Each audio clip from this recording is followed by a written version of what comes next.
बिस्मिल्लाहिर्रहमानिर्रहीम। अस्सलाम वालेकुम स्टूडेंट्स। आज हम chapter number 6 conditional processing study करेंगे। कंडीशनल प्रोसेसिंग थोड़ा सा इंट्रोडक्शन मैंने क्लास में आप लोगों को दिया था, उसमें कुछ हमने स्टार्ट किए इंस्ट्रक्शंस, कुछ निमोनिक्स को हमने डिस्कस भी किया था, उसे थोड़ा सा रिवाइज़ करके हम मज़ीद आगे भी आज के लेक्चर को देखेंगे। बेसिकली बूलियन इंस्ट्रक्शंस में हम क्या करते हैं कि जहाँ पे हमने किसी भी दो तरह की बिट वैल्यूज़ को कंपेयर करना होता है, वहाँ पे हम मोस्टली इन निमोनिक्स को यूज़ करते हैं। इसमें हमारे पास हमेशा दो किस्म के ही ऑपरेंड्स होंगे। इसमें हमारे पास सोर्स और डेस्टिनेशन होगा, उसके ऊपर हम कोई ना कोई ऑपरेशन परफॉर्म कर रहे होंगे। अब डिफरेंट किस्म के हमारे पास ऐसे निमोनिक्स हैं जिनमें एंड है, और है, एक्स और है, नॉट है, और टेस्ट इंस्ट्रक्शन है। ये डिफरेंट किस्म की इंस्ट्रक्शंस हैं, निमोनिक्स हैं, जिन्हें हमने इस चैप्टर में स्टडी करना है। उसके अलावा फिर हम इसके अलावा लूपिंग स्ट्रक्चर्स को भी, कंडीशनल स्ट्रक्चर्स को भी अपने इस वीडियो लेक्चर में स्टडी करेंगे। सबसे पहली चीज़ हमारे पास, जब हम बूलियन इंस्ट्रक्शंस को या बूलियन निमोनिक्स को इम्प्लीमेंट करते हैं तो उसमें होता क्या है कि हमारे पास कुछ रजिस्टर्स ऐसे होते हैं, यानी कुछ फ्लैग रजिस्टर्स ऐसे होते हैं जिनकी वैल्यू अफेक्ट कर जाती है। अगर वो सेट हैं तो वो रीसेट हो जाते हैं, और अगर वो रीसेट हैं तो वो सेट हो जाते हैं। यानी अगर वो क्लियर हैं तो सेट हो जाएंगे, सेट हैं तो वो क्लियर हो जाएंगे।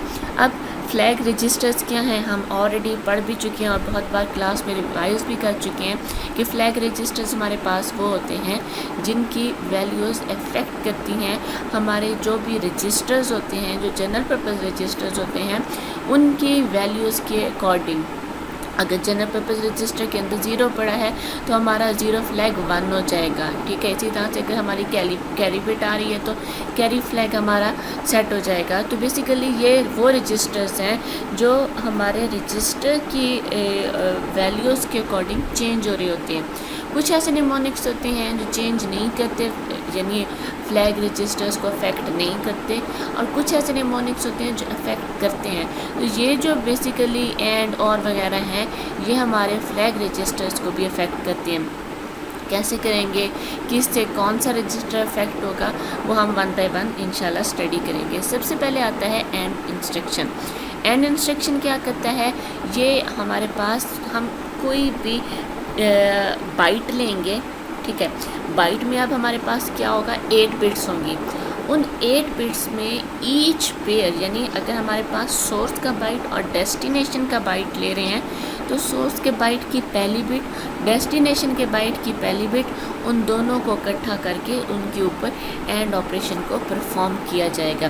फिर सोर्स की दूसरी बिट, डेस्टिनेशन की दूसरी बिट, उन दोनों को लेके उसके ऊपर एंड को परफॉर्म किया जाएगा। इस तरह से बिट बाय बिट हम यूज़ करते जाते हैं वैल्यूज़ को, और उसके अकॉर्डिंग हम अपनी वर्किंग करते जाते हैं, हर एक के ऊपर एंड ऑपरेशन को परफॉर्म करते जाते हैं। साइंटिक्स का क्या है, हम निमोनिक्स यूज़ करते हैं एंड, और फिर यहाँ पे हमारे पास सोर्स और यहाँ पे हमारे पास डेस्टिनेशन होगा। अब सोर्स और डेस्टिनेशन हमारे पास क्या क्या हो सकते हैं, इसके लिए यहाँ पे अब जैसे देख लें, हमारे पास एंड हम दोनों रजिस्टर्स के ऊपर भी इम्प्लीमेंट कर सकते हैं। इसी तरह से हम जो एंड है वो रजिस्टर और निमोनिक पे, यानी ये हमारे पास रजिस्टर और मेमोरी पे हमारे पास ये वैल्यू मेमोरी में होगी, ये वैल्यू रजिस्टर में होगी, और उन दोनों पे हम एंड को इम्प्लीमेंट कर रहे होंगे।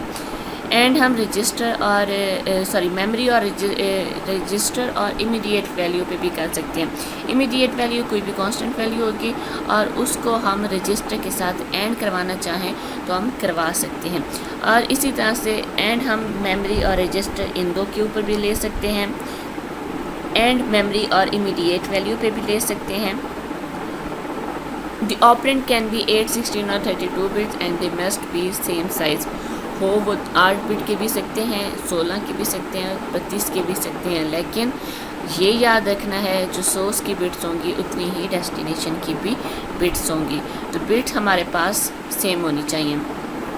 यहाँ पे इस टेबल में मैंने ये चीज़ शो भी की है कि एंड इंस्ट्रक्शन में हमारे पास है कि ये ज़ीरो है, ये भी ज़ीरो है, यानी सोर्स भी ज़ीरो है, डेस्टिनेशन भी ज़ीरो है, तो हमारे पास आंसर भी ज़ीरो होगा। इसी तरह से सोर्स ज़ीरो और डेस्टिनेशन वन, तो आंसर ज़ीरो होगा। सोर्स वन और डेस्टिनेशन ज़ीरो, तो भी हमारे पास क्या आएगा, ज़ीरो आएगा।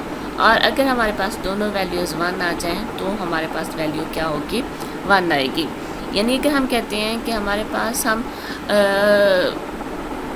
किसी भी वैल्यू को ज़ीरो के साथ लें, बाकी छोड़ें, अगर हम कहें कि हमने किसी भी वैल्यू को ज़ीरो के साथ लेना है, यानी फॉर एग्ज़ाम्पल ये अगर ज़ीरो है और ये हमारी वैल्यू जिसके साथ हम इसे एंड करवा रहे हैं, तो हमारे पास जो x की वैल्यू है वही आ रही है। ये ज़ीरो था, इसे हमने वन के साथ किया, तो जो x की वैल्यू थी हमारे पास वो चेंज हो जाती है। इसका मतलब क्या है कि हमारे पास जो वैल्यूज़ हैं ज़ीरो के अकॉर्डिंग वो ज़ीरो टू वन चेंज होना शुरू हो जाती हैं। लेकिन अगर हम वन रखें वैल्यू को, तो हमारी जो x की वैल्यू है वो वन ही, यानी x की वैल्यू अगर वन होगी तो आंसर वन आएगा। x की वैल्यू अगर ज़ीरो आ जाएगी तो हमारे पास ये चेंज होकर क्या हो जाएगा, ज़ीरो हो जाएगा। जैसे ये वन है, यहाँ पे x की वैल्यू ज़ीरो थी, तो इस वन की वजह से वो वैल्यू x वाली ही रही। यहाँ पे वन था तो x वाली वैल्यू वन थी, यहाँ पे वन ही आई। x की वैल्यू हमारे पास वन के साथ एंड करवाने पे x वाली वैल्यू आती है, लेकिन ज़ीरो के साथ एंड करवाने पे वो चेंज हो सकती है। जैसे यहाँ पे वो ज़ीरो थी तो ज़ीरो आई, यहाँ पे वो वन थी लेकिन ज़ीरो आई, तो ज़ीरो की वजह से वो चेंज हो सकती है। ये बात क्यों बताइए, क्योंकि इसके रिलेटेड हम आगे एक क्वेश्चन करने वाले हैं। तो अगर आपको यहाँ से ये चीज़ समझ आ जाएगी तो आप उस चीज़ को भी समझ सकते हैं। यहाँ पे एक छोटी सी एग्जांपल है एंड इंस्ट्रक्शन की, किस तरह से हम एंड इंस्ट्रक्शन को परफॉर्म करते हैं। एंड इंस्ट्रक्शन में यहाँ पे देखें, for example suppose AL is initially set है हमारे पास टू वैल्यू 1 0 1 0 1 1 1 0 बाइनरी से, ठीक है। आफ्टर एडिंग इट विद, हमारे पास एक न्यू वैल्यू आई, हमने उसके साथ इसे एंड किया और फिर इन्होंने बताया है कि इक्वल क्या हो जाएगा, AL। अब उसका कोड लिखा है, सबसे पहले हमने मूव करवाया AL में, कोई भी वैल्यू आप मूव करवा सकते हैं, जस्ट हमने एग्जांपल ही देनी है। जैसे यहाँ पे उन्होंने एग्जांपल के तौर पे एक बाइट यहाँ पे स्टोर किया हुआ है। अच्छा, अब वो बाइट हमारा AL में मूव कर जाएगा, सही है। फिर हमने जस्ट क्या करना है, AL में ऑलरेडी वैल्यू पड़ी है, अब हमने इस वैल्यू के साथ इसे एंड करवाना है। अब ये वैल्यू क्या है, ये एक कांस्टेंट वैल्यू है, इमीडिएट वैल्यू है। यहाँ पे एक वैल्यू रजिस्टर में पड़ी है, दूसरी वैल्यू हमारी कांस्टेंट वैल्यू है। जब हम इन्हें एंड करवाएंगे तो ये सोर्स है, ये डेस्टिनेशन है, रिज़ल्ट हमारा AL के अंदर जाके स्टोर हो जाएगा। रिज़ल्ट हमारे पास आएगा क्या, 1 0 1 0 0 1 1 0 आएगा, ठीक है। तो ये हमारे पास इसका रिज़ल्ट आ गया। जैसे मैंने आपको बताया था रजिस्टर्स को भी ये अफेक्ट करता है। तो and instruction always clear overflow and carry flag. Clear mean वहाँ पे हमारे पास वैल्यूज़ रीसेट रहेंगी, कोई उसके ऊपर इफेक्ट नहीं पड़ेगा, वो ज़ीरो ही रहेंगे। It modifies sign zero and parity flag in a way that it consistent with the value assign to destination operand. इससे होगा क्या कि हमारी ज़ीरो फ्लैग चेंज हो सकता है, पैरिटी फ्लैग चेंज हो सकता है और साइन फ्लैग चेंज हो सकते हैं। यानी जब हमारे पास AL में वैल्यूज़ आएंगी तो उसके अकॉर्डिंग हमारी पैरिटी फ्लैग चेंज होती जाएगी। जैसे पैरिटी फ्लैग हमारे पास किस तरह से काम करती है, वो नंबर ऑफ़ वन को काउंट करती है, अगर इवन है या ऑड है उसके अकॉर्डिंग वो चेंज होती है। तो AL में हमारे पास वैल्यू पड़ी है, AL में वो नंबर ऑफ़ वन को काउंट करेगी और उसके अकॉर्डिंग पैरिटी हमारी चेंज हो जाएगी। अगर यहाँ पे सारे 0 0 0 0 आ जाते हैं तो ज़ीरो फ्लैग हमारा क्या हो जाता, सेट हो जाता। इसी तरह से अगर यहाँ पे हमारी कोई वैल्यू नेगेटिव आना शुरू हो जाती तो साइन फ्लैग हमारा सेट हो जाता। तो ये बेसिकली क्या है कि ये तीन मेन फ्लैग्स हैं जो एंड इंस्ट्रक्शन के अंदर अफेक्ट करते हैं।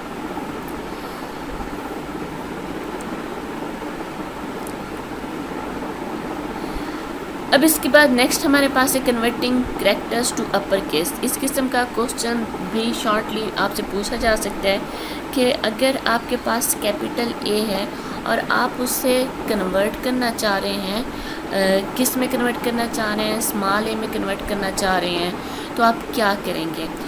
अब यहाँ पे एक चीज़ याद रखनी है, ये हमारे पास क्या है, ये हमारे पास स्मॉल ए की रिप्रेजेंटेशन है।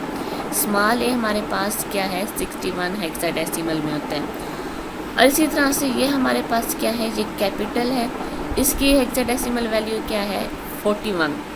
यहाँ पे देखिए हेक्साडेसिमल वैल्यू हम पहली बात यूज़ कर रहे हैं। दूसरी चीज़, आप यहाँ पे अगर कंपैरिजन करें तो हमारी सारी बिट्स सेम है सिवाय बिट 5 के। ये हमारे पास 0 बिट, 1, 2, 3, 4 और 5, जो 5 लोकेशन पे बिट आ रही है जस्ट वो चेंज है।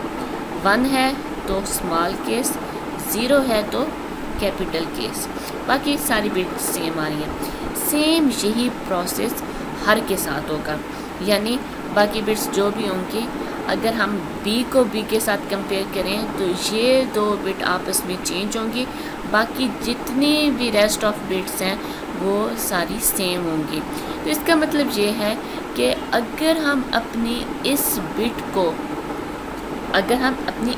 को क्लियर कर देते हैं तो ऑटोमेटिकली हमारा करैक्टर चेंज हो जाएगा, अपने केस को चेंज कर देगा।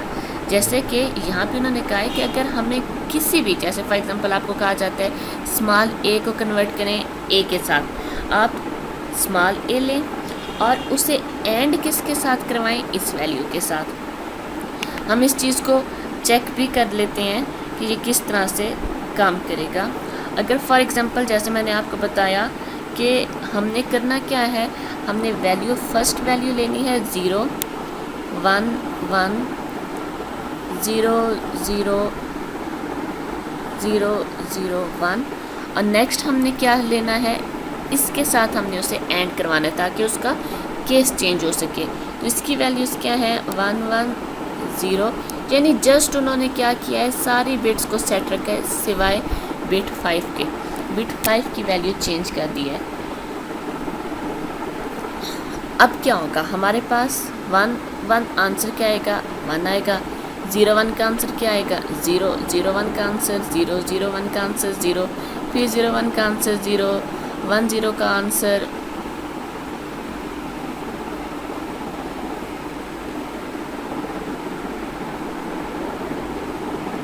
1, 0 का आंसर आएगा 0, 1, 1 का आंसर 1 और 0, 1 का आंसर फिर 0, ये आए।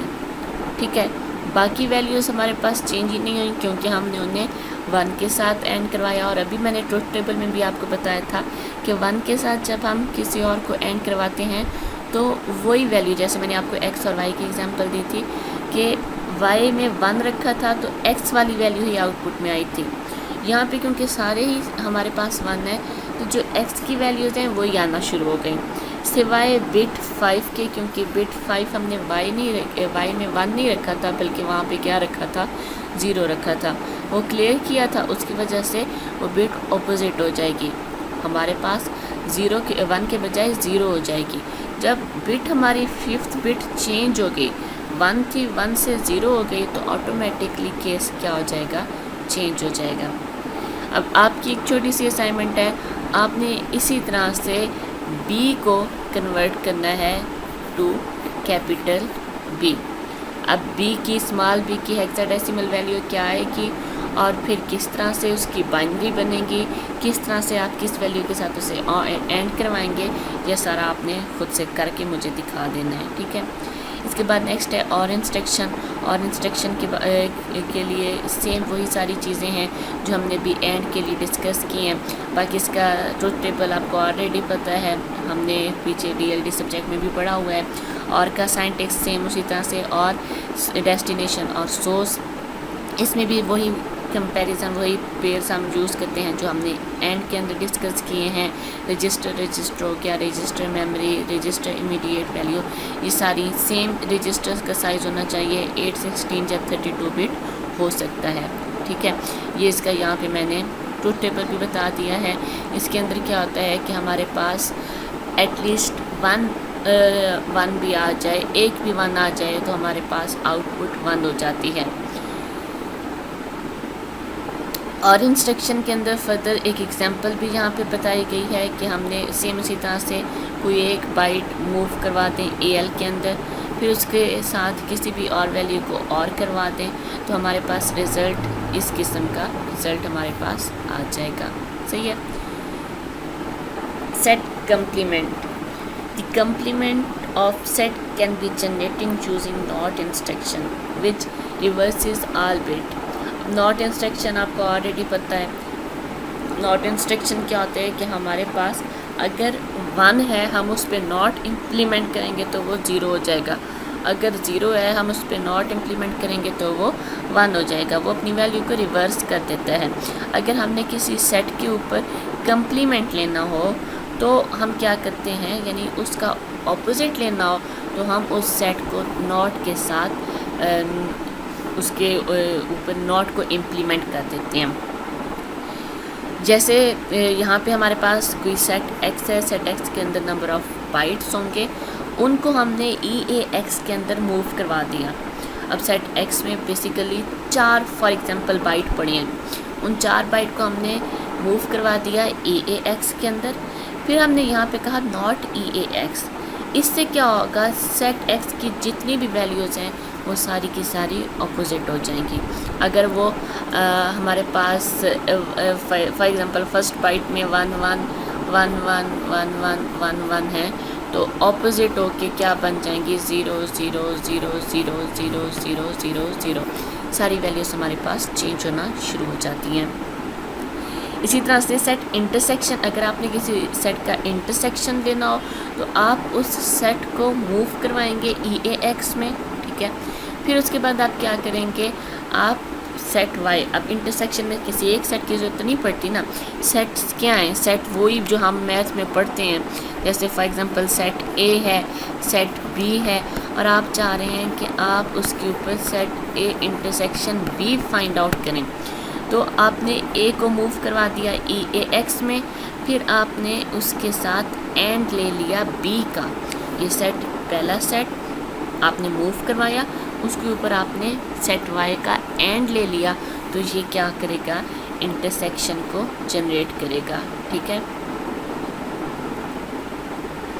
यहाँ पे जैसे एक एग्जांपल भी है, हमने 4 बाइट लिए। 4 क्यों लिए, क्योंकि EAX में मैक्सिमम 4 बाइट ही आ सकते हैं। उसका साइज़ क्या होता है, 32 बिट होता है ना, तो 32 बिट है यानी मैक्सिमम हम इसमें 4 बाइट ले सकते हैं। तो 4 बाइट हमने सेट X के लिए, फिर हमने सेट Y के 4 बाइट के साथ उसे एंड करवाया, तो हमारे पास जो रिज़ल्टेंट आउटपुट आएगी, जो EAX में रिज़ल्टेंट वैल्यू होगी वो ये आ गई, ठीक है। इसी तरह से कि सेट यूनियन आपने करना हो, किसी सेट का यूनियन लेना हो, आपके पास सेट X है, आपके पास सेट Y है और आप चाह रहे हैं आप इसका यूनियन लें, तो आप किस तरह से इसका यूनियन लेंगे, यूनियन में हम दोनों वैल्यूज़ को कंबाइन करते हैं, तो उसके लिए हम और को ले लेंगे, ठीक है। मूव EAX सेट X और EAX सेट Y, तो हमारे पास इनका ये यूनियन आ जाएगा। एग्जांपल में मैंने यहाँ पे ये चीज़ शो भी कर दी है कि किस तरह से बैकएंड पे इनका यूनियन आएगा, ठीक है। अच्छा, इसके बाद नेक्स्ट XOR इंस्ट्रक्शन है। XOR इंस्ट्रक्शन बेसिकली हमारे पास क्या करती है, XOR इंस्ट्रक्शन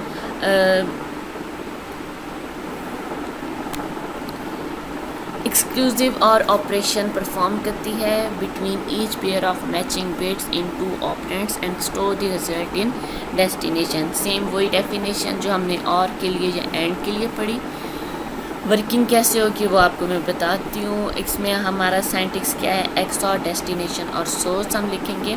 अब इसके अंदर क्या होता है कि इसमें जैसे यहाँ पे उन्होंने कहा है कि इसमें भी सेम उसी तरह से हम ले लेंगे अपने पेयर्स को। रजिस्टर हो सकता है, रजिस्टर इमीडिएट वैल्यू हो सकता है, इमीडिएट वैल्यू हम मेमोरी के साथ यूज़ कर सकते हैं, यानी इमीडिएट वैल्यू सोर्स हो तो मेमोरी डेस्टिनेशन हो, इस तरह के हम कम्बिनेशन यूज़ कर सकते हैं। सेम साइज़ के होने चाहिए। अच्छा, अब इसमें हम अगर बात करें कि किस तरह से ये काम करेगा, तो ये इसका ट्रुथ टेबल है। जब हमारे पास वैल्यूज़ सेम होंगी यानी 0 0 या 1 1 है तो हमारे पास क्या आएगा, 0 आएगा, और जब वैल्यूज़ चेंज होंगी तो हमारे पास 1 आएगा। एक्स और ऐसे ही काम करता है जैसे कि सब्ट्रैक्शन काम करता है। 0 को माइनस करें 0 से आंसर 0 आता है, 1 को माइनस करें 1 से आंसर 0 आता है। लेकिन अगर 1 माइनस 0 या 0 माइनस 1 करें तो आंसर क्या आएगा, 1 आएगा। ठीक है।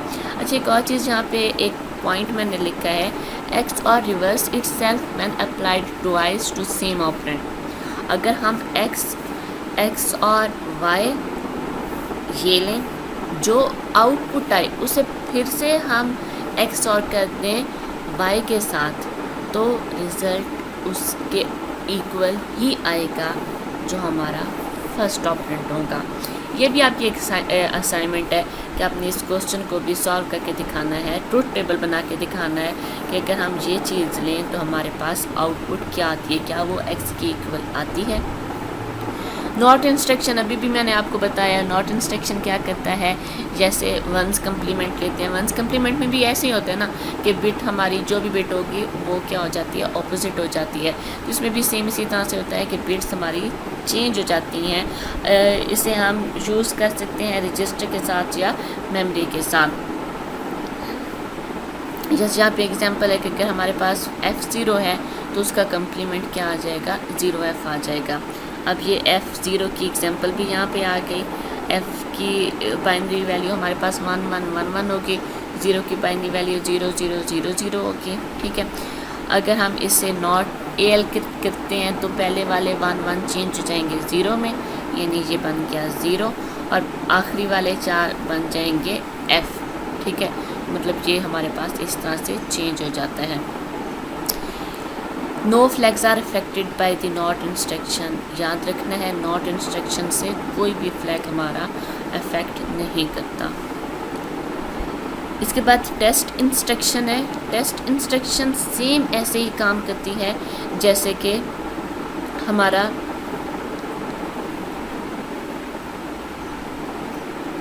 एंड ऑपरेटर काम करता है। ठीक है, जैसे एंड ऑपरेटर काम करते हैं सेम उसी तरह से काम करेगी। 1 बाय 1 2 पेयर्स लेके उसके ऊपर वर्किंग करेगी, वही ट्रुथ टेबल फॉलो होगा।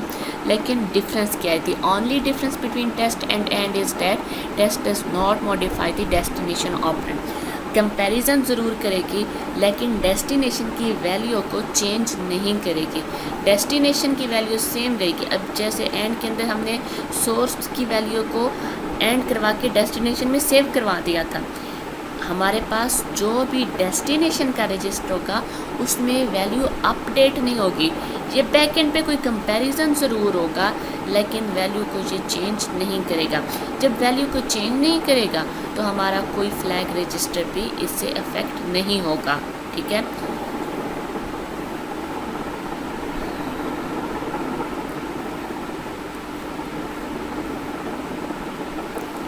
टेस्टिंग मल्टीपल बिट्स, हम मल्टीपल बिट्स को टेस्ट भी कर सकते हैं। अब जैसे यहाँ पे देखें, हमने यहाँ पे एक वैल्यू ली और वो हमने AL के अंदर मूव करवा दी। ठीक है,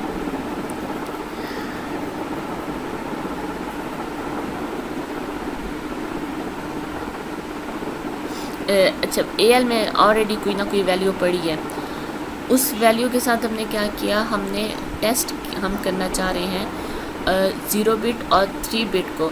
जो भी बिट आपने टेस्ट करनी हो आपने उसकी वैल्यू क्या कर देनी है, 1 रख देनी है। उससे क्या होगा कि हमारे पास जो वैल्यू होगी, जो भी आपके पास सोर्स की बिट हैं, जब वो 1 के साथ जाएंगी तो वो अनसेट रहेंगी, अनचेंज रहेंगी, और बाकी वैल्यूज़ हमारे पास चेंज हो जाएंगी क्योंकि वो 0 के साथ काम कर रही होंगी। फॉर एग्ज़ाम्पल हम यहाँ पे जैसे इनपुट वैल्यू उन्होंने शो भी की है, ये इनपुट वैल्यू थी और ये हम टेस्ट कर रहे हैं। इनपुट वैल्यू में कोई भी वैल्यू आप रैंडम वैल्यू ले सकते हैं। टेस्ट में आपको जो बिट स्पेसिफिक बिट टेस्ट करने के लिए कही जाएगी आपने उससे 1 रखने, बाकी सारी आपकी ऑफ में होंगी। अब जब हम इसे टेस्ट करेंगे तो हमारे पास क्या आएगा, 1 और 1 क्या होगा, हमारे पास 1 आएगा, बाकी आगे 0 0 0, इस तरह से हमारे पास ये आउटपुट आएगी। याद रखना है कि इससे हमारे किसी फ्लैग रजिस्टर पे कोई इफेक्ट नहीं पड़ेगा। सही है, तो इस तरह से हम अपनी वैल्यूज़ को टेस्ट कर सकते हैं और ये टेस्टेड वैल्यू है, ये हमारे पास अपडेट नहीं होगा किसी रजिस्टर में, ये जस्ट हमारे पास प्रोसेसर बैकएंड पे अपने पास स्टोर रखेगा, इसे किसी रजिस्टर के अंदर इसे मूव नहीं करवाएगा। टेस्ट और एंड का डिफरेंस क्या है कि एंड में डेस्टिनेशन अपडेट होता है, टेस्ट में डेस्टिनेशन अपडेट नहीं होता। ठीक है।